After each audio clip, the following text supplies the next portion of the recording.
Namo tassa bhagavato arahato samma sambuddhassa. Namo tassa bhagavato arahato samma sambuddhassa. Namo tassa bhagavato arahato samma sambuddhassa.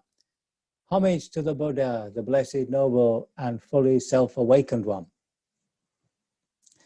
So this evening, to carry on our little Dharma exploration, Dhammapada exploration, thought I'd choose verse number 46. I shall chant it in the Pali first. Penu pamankayang ima vidit vamari chidamang abhisambudhano chetvana marasa papu pakani adasanang machura jasa gache. And the translation? This is Jill Fronsdale. Knowing this body is like foam, fully awake to its mirage-like image, cutting off Mara's flowers, one goes unseen by the king of death. And I prefer Tanisaro's translation actually on this one. Knowing this body is like foam, realizing its nature a mirage, cutting out the blossoms of Mara, you go where the king of death can't see. That's a bit more dramatic, I think. Let me read the little story that comes with it.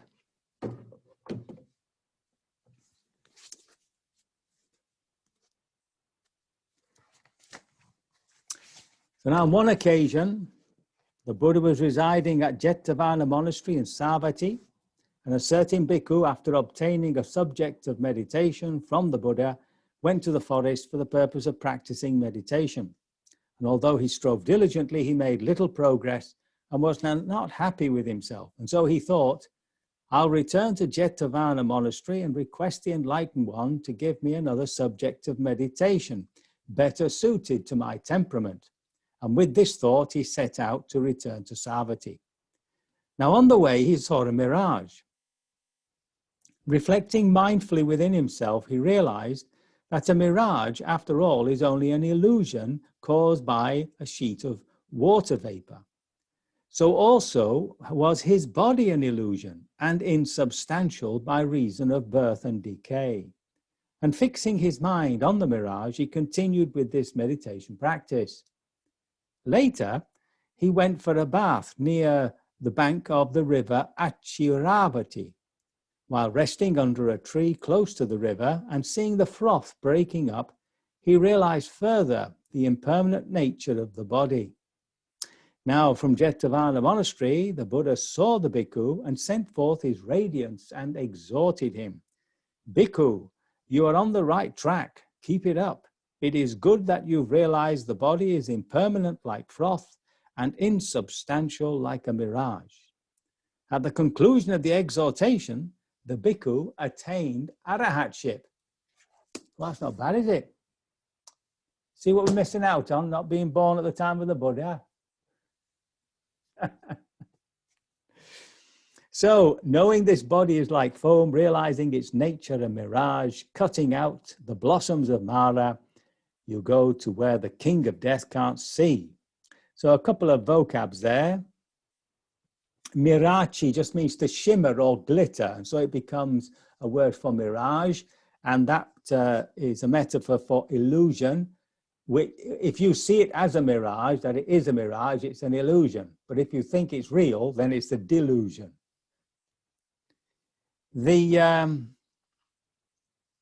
Now here it says, having cut off Mara's flower-tipped arrows. That's a more direct translation. Having cut off Mara's flower-tipped arrows.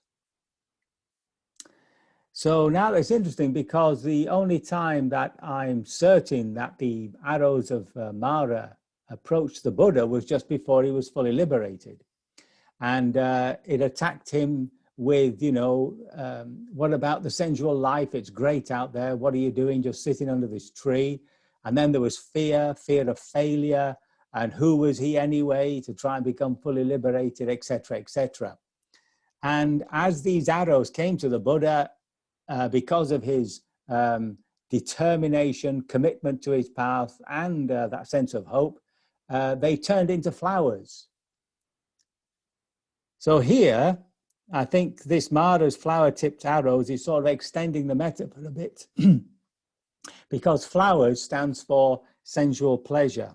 So he cut off sensual pleasure. So there are three things in this discourse: insubstantiality, impermanence, and of course, the cause of suffering, attachment. And the last thing is, oh yeah, the king of death. So if he's gone beyond the king of death, then of course he must be liberated. That's just another way of saying that the person's liberated. So when we're contemplating the body as body, there are these three characteristics to look at. So this impermanence of the body, I mean, that's pretty easy for us to see the older we get. It's just things change downwardly. So that's not so important, that's not so difficult for us to see. But we don't really see the power of seeing impermanence unless somebody dies. So even today I was talking to somebody, a student who was having sort of problems with seeing impermanence everywhere. It's coming up as a lot of fear. And they've had 2 close deaths in the family, one after the other, very sudden. So when that happens, of course, the impermanence of the body becomes quite real. It's insubstantiality, it's fragility. You know, we're sort of living on a knife edge. And the image there is of froth on water. It just breaks up. You've seen it sort of gathering on streams, you know, and then it just breaks away, breaks up. So it's the whole deconstruction of the body. It's, you know, if you were to imagine it laid out before you, all the bits and pieces, then, you know, we would see that it's just something that's constructed, something that's put together. But of course, it's real in the sense that, you know, we feel it. You know, you bite your tongue and you can't deny that you have a body. It definitely feels real. But of course, that is the perception that we are trying to cut through. Pain is pain, that's fine. But when it's my pain, when I'm suffering from it, then it gives it a sense of reality, which it doesn't have. And it's interesting that the discourse uses the, you know, the idea of vapor that's creating the mirage, the froth on the water, because the body, it seems, is 60% water. So if you were to separate all the elements of the body rather than the parts, you'd end up with a lot of bottles of water. And then when it comes to the body itself, in terms of the attachment to the body, the main thing is, of course, our attachment to the body is something which is, we can't say beautiful for most of us, because we have this awful image of Hollywood, Bollywood, and CGI. You know, it's like nobody lives up to that standard. But there is always that, we can say, slight obsession, maybe not so important, not so right a word, but definitely a concern that people see us as pleasant, something to look at, which is pleasant. And so there is this concern about how we look. And if a person is using their looks in order to gain advantage, of course, then you very quickly, you know, catch somebody who is attracted to you. And with that, there comes power. But there's also a real bite back. It's not a feedback, it's a bite back, because now your sense of power is dependent on their admiration. And of course, when their admiration fades away, you discover it's not love.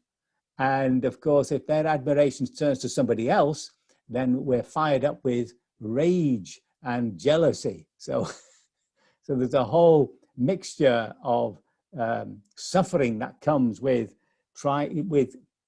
being too concerned about how we look, and sort of a distinction between cleanliness, tidiness, and beauty. So how do we overcome this connection to the body as something that has to be beautiful in other people's eyes, you know? So in the discourse on Girimananda, who is a monk, and he's very ill, and the Buddha knows about this, and he tells Ananda to go and see him and gives him 10 perceptions. Perception of impermanence, of not self. Now here it's translated as ugliness. Sometimes it's translated as repulsiveness. The drawbacks, giving up, fading away, cessation, dissatisfaction with the whole world, impermanence of all conditions, and mindfulness of breathing. And we'll just concentrate on the business of the body and its foulness or ugliness or unpleasantness, maybe we should say. So interestingly enough, there are 31 parts enumerated by the Buddha. In this body, there's head hair, body hair, nails, teeth, skin, flesh, sinews, bones, bone marrow, kidneys, heart, liver, diaphragm, spleen, lungs, intestines, bowels, undigested food, feces, bile. Oh, we had bile twice, have we? No. Phlegm, pus, blood, sweat, fat, tears, grease, saliva, snot, synovial fluid, and urine. That's quite a wonderful list. Interestingly, and I've always sort of wondered why, but the brain isn't included. And then but it is when you do the Mahayana list, they've added it. And the list sort of changes a little bit. So you've got feces and then brain, presumably saying that you might be a shithead or something. But it seems as though the ancients didn't know what this, excuse me, this, lump of fat or whatever in the head was. They thought it was part of the skull, part of a cartilage or something, it seems. They had no idea that's where your thinking and imagining is manufactured. Now, although I say that, although we might be surprised by that because, now we take this for granted, when you're thinking and imagining, it's out there somewhere, isn't it? It's not, although it's inside you, it's sort of, you wouldn't imagine it to come out of this lump of fat that's inside your head. And I think in those days, prior to our severe split between the body and mind, people thought more from the heart. So often more about what I feel, what I understand, rather than what I think and understand. Anyway, what we're supposed to do, of course, is to bring the image of these in mind and just relate and just feel what our relationship is, right? Normally speaking, it's some form or some level of disgust, and to recognize that's not necessary. That's again something to do with not really accepting our body as animal. It's we're here as animals as well, and not accepting that part of it is unpleasant. It doesn't smell nice for a start. So it's just recognizing it's a smell, right? And the disgust is not actually necessary at all, which is a measure of our delusion about how the body should be, or how we imagine the body to be. So now, of course, the Buddha says what we do is to contemplate the drawbacks. This body has much suffering and many drawbacks, for this body is beset with many kinds of affliction, such as the following: diseases of the eye, inner ear, nose, tongue, body, head, outer ear, mouth, teeth and lips, cough, asthma, catarrh, inflammation, fever, stomachache, fainting, dysentery, gastric pain, cholera, leprosy, boils, eczema, tuberculosis, epilepsy, herpes, itch, scabs, smallpox, scabies, hemorrhage, diabetes, piles, pimples, and ulcers, afflictions stemming from disorders of bile, phlegm, wind, or their conjunction, afflictions caused by change in the weather, by not taking care of ourselves, by overexertion, or as a result of past deeds, cold, heat, hunger, thirst, defecation, and urination. And so they meditate, observing the drawbacks of the body. It's a great old list, isn't it? He's not shy of, listing these things at all, is he? So, hits it on the nose, you might say. So these exercises are given us in order to undermine this relationship of attachment to the body. Now, we have to ask ourselves, why do we form this relationship of attachment to the body? And for that, you have to go back a couple of steps to this idea of identity, which we're trying to constantly undermine. So this identity, this me, is seeking happiness, remember. It's just seeking it in the wrong place. And what it does by seeking happiness, it forms a relationship with what makes it happy. How do we define our happiness? I would say for the most part, it's how we feel. I feel happy, I feel comforted, I feel warm, I feel beautiful, I'm in love, etc., etc.